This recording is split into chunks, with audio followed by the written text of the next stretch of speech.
In this tutorial, I'll show you how to download your Canva designs or videos as MP4 videos.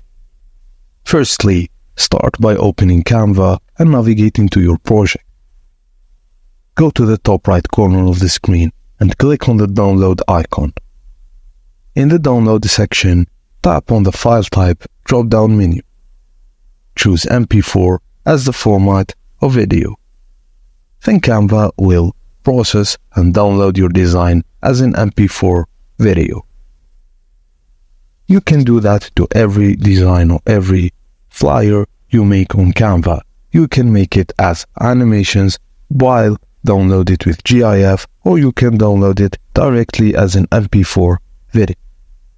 And that's it. Your design is now saved as an MP4 video. If you found this video helpful, please don't forget to like and subscribe. Thank you for watching, and I will see you on the next one.